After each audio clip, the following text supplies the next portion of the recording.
Okay, this exercise centers around a repair kit for an MP1 Jeep door lock. The door cylinder only utilizes 7 cuts of the key. The cut that is eliminated is the cut for depth that is closest to the bow of the key. Otherwise, the positions or depths are the same. So for the door exercise, the depth 4R uses AR tumbler, depth 3L uses BL tumbler, depth 4R uses AR tumbler, depth 3L uses BL tumbler, depth 1R uses DR tumbler, depth 2L uses CL tumbler, depth 2R uses CR tumbler. The part number is a Mopar number 683-12198AA. And again, this is a repair kit, so everything needed, including tumblers, clip, case, and cylinder, and grease is all in this repair kit. And that's the exercise we're going to go through today. We have all our components removed from the repair kit bags, and we have some very basic components. We have a case, we have a grease pack, we have the cylinder that we'll be tumbling, a clip that holds the cylinder into the case when we're done, and then I have the tumblers laid out based on the door lock, the example, and the key that we're using, which was continued on from the ignition video as well. It's the same key, as it's all part of the package, and those cuts. The difference between the door lock and the ignition lock uses all 8 cuts, 8 tumbler system. The door is using 7. And so based on that, we're going to start by pinning the door cylinder. A bit different, a bit narrower cylinder, and unlike the ignition, a little bit different in its configuration. So if you look, I'm holding a true left side. The first tumbler ward on the left is one removed from the head of the cylinder. Just to note, it was the first position we pinned on the left side on the ignition. So what I'm going to do is I'm going to take the grease pack, and I'm going to put grease in the wards that we're going to tumble. There's 3 on the left side in this particular one. And so just put a little grease in them. And as such, I'm going to take the springs. And again, something to note, and these part numbers are all labeled in here, but these tumbler springs and the tumblers are different than what's in the ignition. So just keep note of that. They're a bit smaller, narrower tumblers in the door than the ignition. And again, they're different components. They're labeled left and right, A, B, C, D, just like the ignition. However, they're a different tumbler series and different part numbers. So with that, I have the tumbler springs, I have a little grease in there. We're going to start in the position closest, again, on the left side. It's one off from the head, and that position utilizes a B left, which is a 3 depth. So I'm going to put that in there. And then the next one is also a 3 depth based on the key cuts, and that's a B. And once in a while you'll get a spring that might fly out on you, and that one did. So I'm going to put it back in. I'm going to put the tumbler in, and the last one, the third one on the left side, is a C left, a CL, which is a 2 depth based on the key cut. And so I'm going to put that down in. I'm going to check this now to make sure those tumblers should go flush when I check it with the key.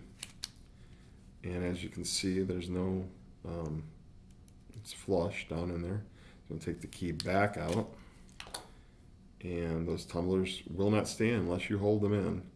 So I'm going to make sure that when I turn this around to do the right side, that I hold a finger or against the back of that lock.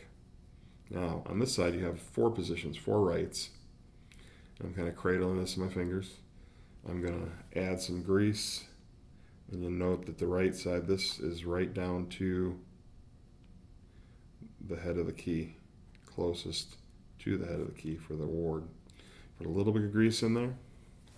I'm going to take those springs, I'm going to insert those springs first. Get those all in position.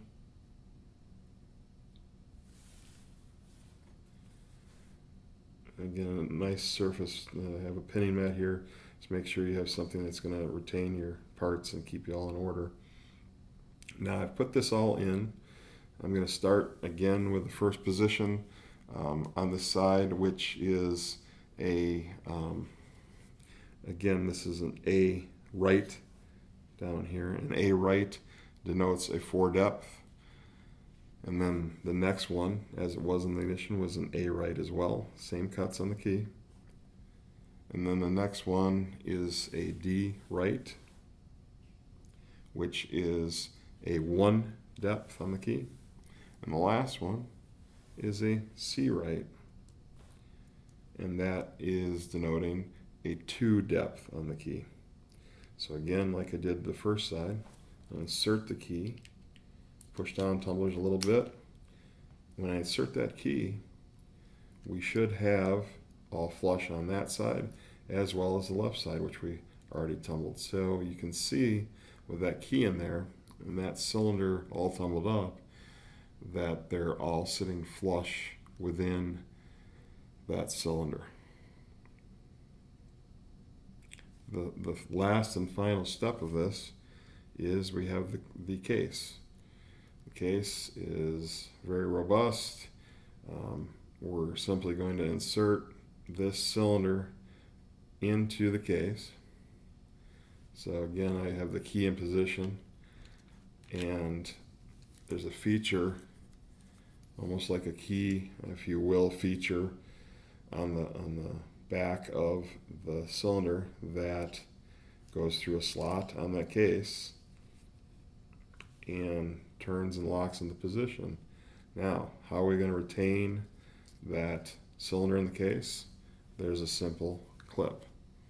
It's a wire style spring clip, and it has a feature in the middle. You'll see it's rounded in the middle that will literally fit around the shape of the cylinder, and it goes in this slot here so that the legs of it go on either side of a center channel there, and it snaps around the cylinder, and the feet or the legs of it are in each one of those 2 slots or channels on the other side. So I'm just going to insert it from the top. Try that again. Insert it from the top, and it will simply snap around. You can hear it snap into place. I'm going to take this screwdriver here, and it's in. So once it's snapped, or once the spring feature has gone around that cylinder, it is in place, and I can remove the key in a specific position.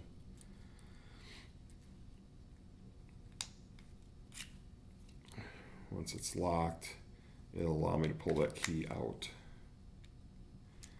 And there are features within the assembly of the door itself that keep it in position.